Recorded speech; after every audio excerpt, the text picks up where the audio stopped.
નમસ્કાર દર્શક મિત્રો, TV13 ડિજિટલના પ્લેટફોર્મ પર હું જીગર દેવાણી આપ સૌનું સ્વાગત કરું છું. છેલ્લા કેટલાક દિવસથી, ખાસ કરીને લગભગ છેલ્લા એક અઠવાડિયાથી આપણે જોતા આવ્યા છે કે પહેલગામની જે ઘટના થઈ ત્યારે 15 દિવસ બાદ ભારત અને પાકિસ્તાન વચ્ચે સંઘર્ષ કંઈક અલગ જ સ્તર પર જોવા મળ્યો હતો.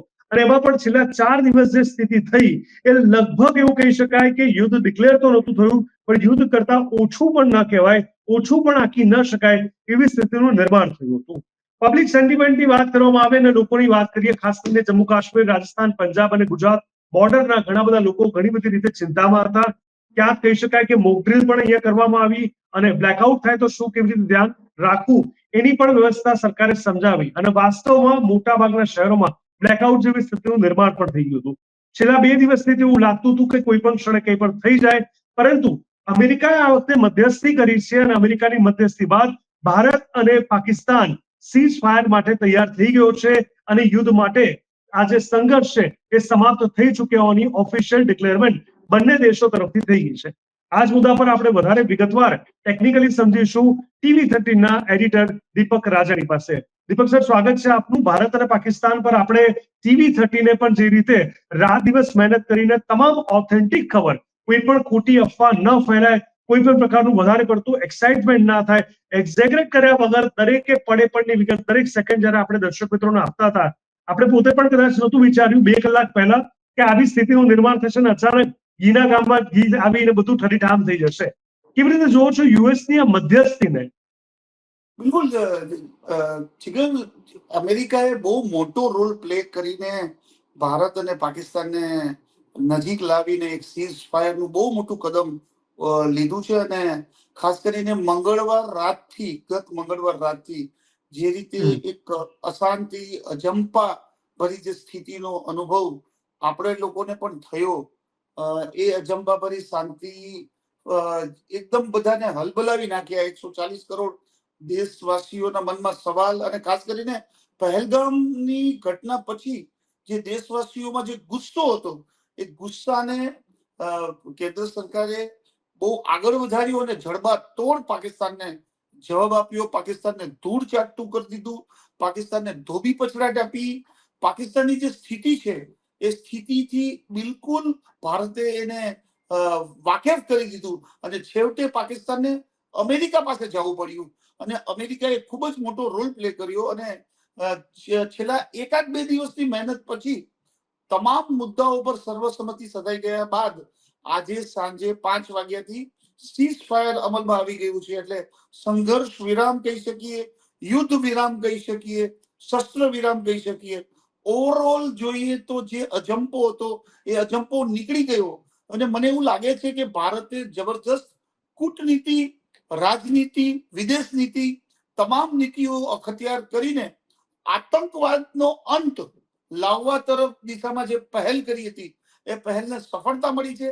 અને મને એવું ચોક્કસ લાગે છે, કારણ કે આ અત્યારે આપણી પાસે માત્ર સીઝ ફાયરની વાત આવી છે, પણ સીઝ ફાયર હેઠળ અનેક મુદ્દાઓ પર ભારતનો હાથ ઉપર રહ્યો હશે, જે હવે આપણને આગળના દિવસોમાં ખ્યાલ આવશે. એટલે સીઝ ફાયરમાં અમેરિકાએ મહત્વની ભૂમિકા અદા કરી, ભારતે જડબાતોડ જવાબ આપ્યો, પાકિસ્તાન ધૂળ ચાટતું થઈ ગયું, ઘૂંટણીએ પડી ગયું. અને છેવટે એમને પણ અહેસાસ થઈ ગયો કે યુદ્ધ છે, શસ્ત્ર છે, એનાથી વાત નહીં થાય. ભારત જે હંમેશા શાંતિથી પહેલ કરે છે, એ શાંતિથી જ વાત આગળ વધી શકશે. બિલકુલ સાચી વાત છે. બીજી એક અગત્યની વાત કે આજના દિવસનું સૌથી મોટું બ્રેકિંગ એ હતું કે કોઈ પણ આતંકવાદી ઘટના ઘટે છે, નાનામાં નાની પણ થાય છે, તો એને યુદ્ધના ધોરણે જોવામાં આવશે અને એનો પ્રતિકાર પણ એ રીતે જ કરવામાં આવશે. હવે પાકિસ્તાન સાથેની લડાઈ એક બાજુ છે અને બીજી બાજુ છૂટાછવાયા આતંકવાદીઓ કે ઘૂસણખોરી કરીને જમ્મુ કાશ્મીરથી ક્યાંક બી ડિસ્ટર્બ કરવાની કોશિશ કરે છે, અલગ વાત છે. તો એવી કોઈ ઘટના ઘટી તો એને કેવી રીતે જોવામાં આવશે? કારણ કે એક બાજુથી આપણે એને યુદ્ધની રીતે જોઈશું એવું પણ કહ્યું છે, આ બાજુ સંઘર્ષ વિરામ પણ શરૂ થઈ ગયો છે. તો એવા પ્રકારની ઘટનામાં ભારતનો શું રિસ્પોન્સ હશે? જીગર, જે સીઝ ફાયર થયું છે ને, એ સીઝ ફાયર નો મેઇન મુદ્દો આતંકવાદ છે. મને સ્પષ્ટ લાગે છે, કારણ કે ભારત સરકારે હજી પોતાના પત્તા ખોલ્યા નથી. આપણે જો એ આખી ઘટનાક્રમ જોઈએ જીગર, આખો આ સીઝ ફાયર નો, તો સીઝ ફાયર ની જાહેરાતના 2 કલાક પહેલા ભારતના અનઓફિશિયલી સોર્સથી એવા ન્યૂઝ આવ્યા, ભારતની એજન્સીઓ તરફના અનઓફિશિયલી સોર્સથી હમ. કે ભારત હવે આતંકવાદની કોઈ પણ ઘટનાને યુદ્ધના મામલે તરીકે ગણશે. તો આ બહુ સિગ્નિફિકન્ટ હતું. ત્યારબાદ પાકિસ્તાનના વડાપ્રધાનનું સ્ટેટમેન્ટ આપ્યું કે અમે સીઝ ફાયર માટે રેડી છીએ, અને અચાનક ડોનાલ્ડ ટ્રમ્પનું પણ નિવેદન આવી ગયું. એટલે ક્યાંક ને ક્યાંક અમેરિકા સાથેની વાતચીતમાં ભારત આતંકવાદના મુદ્દાને લઈ આવ્યું છે. પાકિસ્તાનને સમજાવ્યું હશે કે તમારે આતંકવાદના મુદ્દે ભારત સાથે ઉભા રહેવું પડશે. જે આતંકવાદી કેમ્પો ચાલતા હશે એનો સફાયો કરવો પડશે. હવે સૌથી મોટો સવાલ એ છે કે પાકિસ્તાન ઉપર કોઈ અત્યાર સુધી ભરોસો કરતું નહોતું.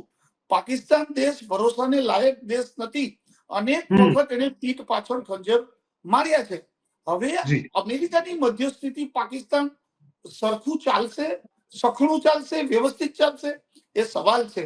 તો મને ક્યાંક ને ક્યાંક એવું લાગે છે કે અમેરિકાના દબાવ હેઠળ આતંકવાદનો ખાત્મો કરવાની જે ભારતની મુહિમ છે ને, એમાં કદાચ પાકિસ્તાન ડાયરેક્ટલી કે આડકતરી રીતે સાથે રહેશે, અથવા તો એને રહેવા માટે મજબૂર થવું પડશે.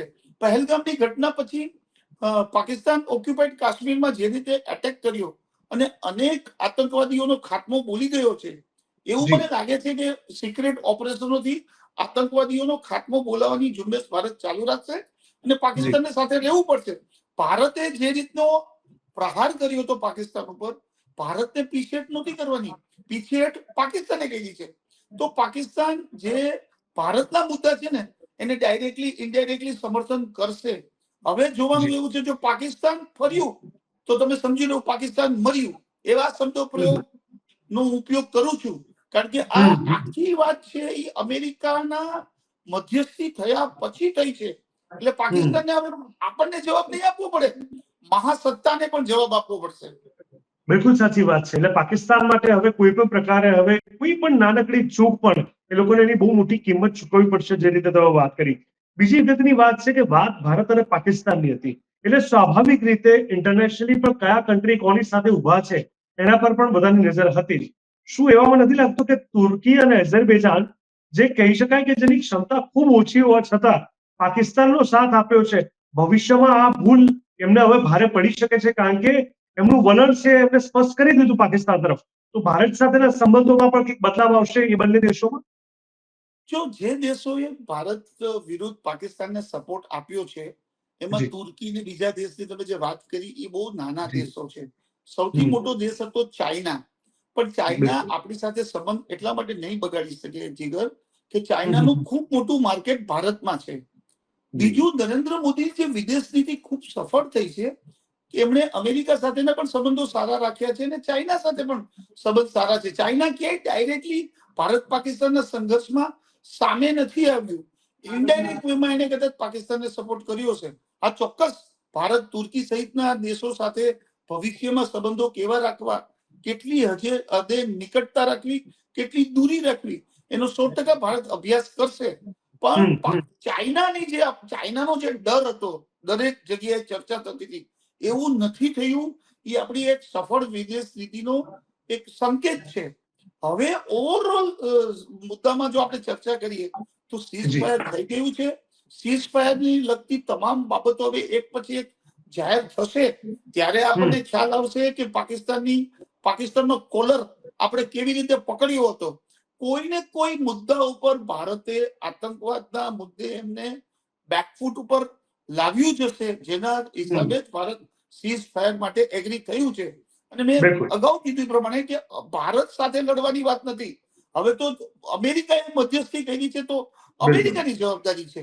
એટલે અમેરિકાના દબાણ હેઠળ એને ભારતને આતંકવાદ વિરુદ્ધ સપોર્ટ આપવો પડશે એવું અત્યારે લાગી રહ્યું છે. અને બાય ચાન્સ જો અગાઉ મિસ્ટેક કરતું હતું એવું મિસ્ટેક કરશે જીગર, તો પાકિસ્તાનની જે અત્યારે હાલત કફોડી છે ને, એ એકદમ ઝટકા સમાન સાબિત થઈ જશે એવું મને લાગે છે. બિલકુલ. બીજી અગત્યની એ વાત છે કે જ્યારે આ યુદ્ધ આપણને હતું કે કંઈક થઈ શકે એવું છે, પહેલગામની જે દુઃખદ ઘટના જેમાં 26 ભાઈઓએ જીવ ગુમાવ્યો, ત્યારબાદ તરત જ ભારતે પ્રતિકાર નથી કર્યો, જવાબ નથી આપ્યો, પ્રતિશોધની આગમાં ભારત નહોતું વળતું.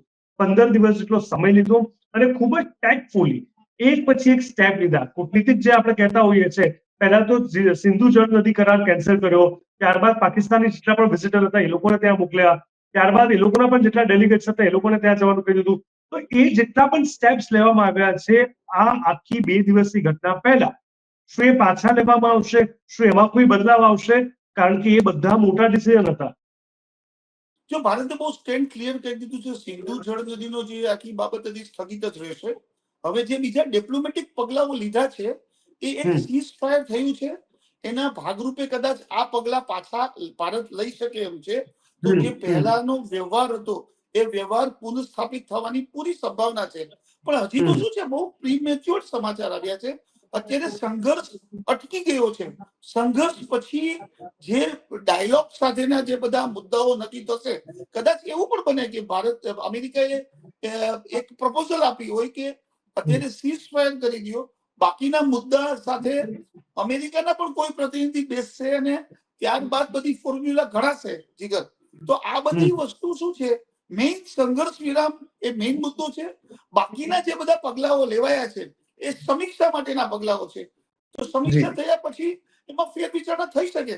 અને ઓવરઓલ જે અત્યાર આટલા વર્ષો સુધી જે આપણે દરેક દેશો વચ્ચેના જે સંબંધોમાં નિકટતા અને તિરાડ પડ્યાના જે દાખલાઓ જોયા છે, તો એમાં પાછળથી બધું સમૂહ થઈ જતું હોય છે. તો આ કેસમાં પણ બધું જે પહેલા ચાલતું હતું એવી ગતિવિધિ થવાની પૂરી સંભાવના છે. પણ અત્યારે માત્ર શસ્ત્ર વિરામ, યુદ્ધ વિરામની વાત છે. બાકીના પગલાઓ બે દેશના વડાઓ બેસીને વિચારી શકે તેમ છે. બિલકુલ. બીજું ખાસ કે આ જે યુદ્ધ વિરામની વાત કરવામાં આવી છે, ખૂબ સારી વાત છે. એની પાછળ શું ચોક્કસ શરતો દાખલ કરી હોઈ શકે છે, અથવા એના નિરીક્ષણની વાત કરીએ, એના અમલીકરણની વાત કરીએ, કારણ કે પાકિસ્તાન છે, પાકિસ્તાનનો સ્વભાવ આપણે જાણીએ છીએ, અને એના ભાગરૂપે જો ફરી એકવાર કોઈને કોઈ રીતે ઉશ્કેરણીજનક નાના મોટા પણ પગલા લેવામાં આવે, ખાસ કરીને બોર્ડર ક્ષેત્રોમાં, તો એની ગેરંટી અથવા એને ધ્યાન રાખવાની સમીક્ષા કઈ રીતે થશે? આપણે જે ચર્ચા કરી જીગર, એવું લાગે છે કે આમાં અમેરિકાએ બહુ મોટો રોલ પ્લે કર્યો છે. ડોનાલ્ડ ટ્રમ્પ નરેન્દ્રભાઈના બહુ અંગત મિત્રો છે, અને બીજી બાજુ ભારત અને અમેરિકાના સંબંધો ખૂબ હાલના તબક્કે ખૂબ સારા છે. બીજી એ વાત એ પણ ન ભૂલવી જોઈએ કે આતંકવાદનો સામનો ભારત કરી રહ્યું છે, પાકિસ્તાન કરી રહ્યું છે. અમેરિકામાં પણ ભૂતકાળમાં આતંકવાદી હુમલા થયા છે. બીજા રાષ્ટ્રોમાં ઇઝરાયલ પણ એનો સામનો કરી ચૂક્યું છે. એટલે તમામ લોકો આતંકવાદ વિરુદ્ધ ભારતની સાથે પ્લેટફોર્મ ઉપર ઉભા છે. હવે વાત જે અંદરખાનાની જે વાત નક્કી થઈ હોય જીગર, એ તાત્કાલિક બહાર ન આવી શકે. હું એવું માનું છું કે ભારત સીઝ ફાયર માટે એગ્રી થયું છે ને, તો ભારતે ચોક્કસ પોતાને નડતા પ્રશ્નો માટેનો જવાબ અમેરિકા પાસે માંગ્યો હશે. અને અમેરિકા પાકિસ્તાન ઉપર દબાણ કરીને એ વાત ઉપર એગ્રી કરાવ્યા હશે. અત્યારે એવું લાગે છે, મને લાગે છે કે આગામી 24-48 કલાકમાં ઘણી બધી બાબતો ઉપરથી પડદો ઉંચકાઈ જશે. એટલે આપણા બધાના મનમાં જે સવાલો છે એના જવાબો આપણને મળશે, પરંતુ એના માટે રાહ જોવી પડશે. પણ એક વસ્તુ બહુ ક્લિયર કટ છે કે પાકિસ્તાનને પરચો મળી ગયો છે. પહેલગામના જે દોષિતો હતા એના આતંકવાદી કેમ્પ ઉપર ભારતે એટેક કરીને એને સાફ કરી દીધા છે. પાકિસ્તાને જે અટકચાળા કર્યા એનો જડબા તોડ જવાબ ભારતે આપ્યો છે. અને છેવટે એના પગ નીચે રેલો આવ્યો તો અમેરિકા પાસે ઘૂંટણીએ પડવું પડ્યું હતું, અને હવે સીઝ ફાયર થયું છે. બાકીના બધા મુદ્દાઓનો જવાબ આપણને આગામી 24-48 કલાકમાં મળી જશે. બિલકુલ. અને બીજું અંતે દીપક સર, મારે એ પણ પૂછવું છે કે જે રીતે મોટા ભાગના કન્ટ્રીમાં આપણે જોયું કે એક બાજુ અફઘાનિસ્તાન પર જે રીતે તાલિબાનો એટેક કર્યો હતો, આ બાજુ બાંગ્લાદેશની ખસ્તા હાલત જોવા મળી, શ્રીલંકા પણ ઘણી બધી રીતે હેરાન થઈ રહ્યું હતું, અને સાથે સાથે આપણે જોયું કે યુક્રેન રશિયા જે 3 વર્ષથી ચાલી રહ્યું છે એનો અંત નથી આવતો, ઇઝરાયલ ઈરાનની કંઈક અલગ જ સ્ટોરી છે. એવામાં કોઈ અંત લાવવા માટેના પ્રયાસ નથી કરતું અથવા એને કન્સિડર નથી કરતું, પરંતુ ભારત અને પાકિસ્તાને ખૂબ તરત જ ખૂબ જ બુદ્ધિપૂર્વક અને સ્નેહપૂર્વક આને સ્વીકાર કરીને સીઝ ફાયરિંગ લાગુ કરી દીધું. યુએસએ બી બહુ એપ્રિશિએટ કર્યું છે. તો ક્યાંક એવું લાગે છે કે આ શાંતિ કદાચ વાસ્તવમાં પાકિસ્તાન જો સુધરી જાય, એની માનસિકતા બદલે અને આ શાંતિનો વાસ્તવમાં સ્વીકાર કરે, તો ભારત પાકિસ્તાનની પહેલ બીજા બધા દેશો માટે પણ એક ઇન્સ્પિરેશન બનશે આગળના સમયમાં શાંતિ, વૈશ્વિક શાંતિ માટે. બિલકુલ. આજે ભારત પાકિસ્તાનમાં જે સીઝ ફાયર થયું છે અને અમેરિકાએ બહુ મહત્વનો રોલ પ્લે કર્યો છે, એનો સંદેશ આંતરરાષ્ટ્રીય કક્ષાએ જશે. છેલ્લા 3 વર્ષથી રશિયા યુક્રેન વચ્ચેનું યુદ્ધ ચાલે છે. ઇઝરાયલ અને પણ અનેક આ પ્રકારના પ્રશ્નોનો સામનો કરવો પડી રહ્યો છે. ત્યારે આજના સમાચાર માત્ર ભારત અને પાકિસ્તાન માટેના નથી, આંતરરાષ્ટ્રીય કક્ષાએ પણ એના ખૂબ સારા પડઘા પડવાના છે. અને કદાચ પુટિન અને જે આના યુક્રેનના જે વડા વચ્ચેની જે નિકટતા લાવવાની જે અમેરિકા કોશિશ કરી રહ્યું છે, કદાચ એવું પણ આવે કે બહુ જલ્દી આપણને રશિયા અને યુક્રેન વચ્ચે પણ સીઝ ફાયર થઈ ગયાના સમાચાર મળે. એટલે આ માત્ર સમાચાર ભારત અને પાકિસ્તાન માટે નથી, આંતરરાષ્ટ્રીય કક્ષાએ પણ લોકો યુદ્ધ એ વિકલ્પ નથી, ટેબલ ઉપર બેસીને જ કોઈ વસ્તુનું સમાધાન શક્ય છે. શાંતિ એ જે ભારતનો મંત્ર છે, એ મંત્રને જ લોકોએ આગળ વધારવો પડશે, એવો પણ સંદેશો આખા આંતરરાષ્ટ્રીય કક્ષાએ ગયો છે. એટલે અમેરિકાની પહેલ ભારત પાકિસ્તાનનું સીઝ ફાયર એ માત્ર બે દેશો માટેના બહુ અગત્યના સમાચાર નથી, પરંતુ સમગ્ર વર્લ્ડ માટે આ ખૂબ સારા સમાચાર છે. અને બીજા રાષ્ટ્રો પણ આ દિશામાં ચાલશે એવું દેખાય છે. બિલકુલ, એટલે કહી શકાય કે આ જે પહેલ છે ને, ભારતની કૂટનીતિક નિર્ણયો, પાકિસ્તાન પર દબાણ, પાકિસ્તાન પર હાવી થવું અને હવે સીઝ ફાયર, આ બધી વસ્તુ ભારતનો આ નિર્ણય વૈશ્વિક ધોરણે, આંતરરાષ્ટ્રીય ધોરણે આપણે ક્યાંક પ્રેરણાદાયી સાબિત થાય તો ભારત વિશ્વગુરુ બનવા તરફ આગળ વધી રહ્યું છે એવું કહી શકાય. બિલકુલ, ભારતે જે પ્રગતિના સોપાનો સર કર્યા છે એ તો એક ઇતિહાસ બની ગયો છે. ભારતની જે આર્થિક તાકાત વધી છે, ભારતના તમામ દેશો સાથેના સંબંધો ખૂબ જ એકદમ નિકટ બન્યા રહ્યા છે.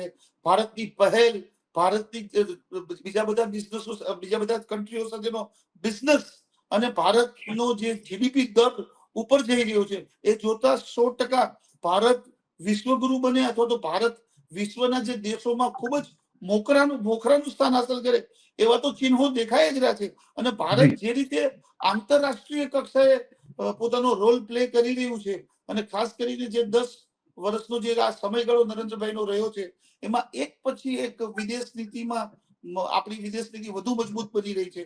એટલે ભારત વિશ્વમાં મોખરાનું સ્થાન હાંસલ કરતું થઈ ગયું છે, એ તો સ્પષ્ટ છે. એટલે ભારતની વિકાસ ગાથામાં જે યશકલગી છે, એમાં એક પછી એક પીછા ઉમેરાતા જ જાય છે. બિલકુલ સાચી વાત છે. જે રીતે ચારે બાજુ કહેવાય કે દરેક પહેલુના બે બાજુ હોય છે અને મીડિયા ચોથી જાગીના ભાગરૂપે, સામાજિક જવાબદારીના ભાગરૂપે પડે પડની વિગતો આપતું હોય છે, છતાં એક્સાઇટમેન્ટના ભાગરૂપે ઘણા લોકોએ પાકિસ્તાનને નેસ્તનાબૂદ કરી નાખ્યું હતું, યુદ્ધ થવાની વાત કરી હતી. અને એવામાં આપની આગેવાનીમાં દીપક સર જે રીતે TV13 ને ખૂબ જ શાંતિપૂર્વક, સરળતાથી પડે પડની વિગત ખૂબ જ સ્નેહપૂર્વક લોકો સમક્ષ મૂકી હતી, અફવાઓથી દૂર રહેવાની વારંવાર વિનંતી કરી હતી. અને માત્ર એટલું જ નહીં, દરેક એવી ખબર કે જે લોકોએ પણ મોહર મારી કે ભાઈ શું ચાલી રહ્યું છે, શું નથી ચાલી રહ્યું, એના માટે TV13, ચાહે સોશિયલ મીડિયા હોય કે ટીવીનું માધ્યમ હોય, હંમેશા એક પ્રેરણાદાયી બન્યું. આ આટલા કપરા સમયમાં આપનો ખૂબ ખૂબ હૃદયપૂર્વક ધન્યવાદ, આપ અમારી સાથે જોડાયા. તો દર્શક મિત્રો, આ જે સીઝ ફાયરની વાત થઈ રહી છે, ચોક્કસથી ભારત આગળના સમયમાં ખૂબ જ મોટી પ્રેરણા સાબિત થવા જઈ રહ્યું છે. અને કદાચ મને લાગે છે કે બાકીના દેશો પણ આ રીતે જશે તો ધીરે ધીરે કરતા બધા દેશો વચ્ચેના સમાપ્ત થઈ જશે પ્રોબ્લેમ. અને ચોક્કસ એક વૈશ્વિક શાંતિનો જે મેસેજ આપણે હંમેશા આપવા માંગીએ છીએ, એમાં પણ આપણે સાર્થક થઈશું. TV13ની ડિજિટલ ડિબેટમાં બસ અત્યારે આટલું જ. રોજે રોજ અલગ અલગ વિષયો પર, અલગ અલગ મુદ્દાઓ પર, અલગ અલગ નિષ્ણાતો સાથે અલગ અલગ એન્કરો આપણા સુધી આવશે અને આ જ રીતે વિસ્તારપૂર્વક આપને તમામ માહિતી આપતા રહેશે. રજા આપશો. નમસ્કાર.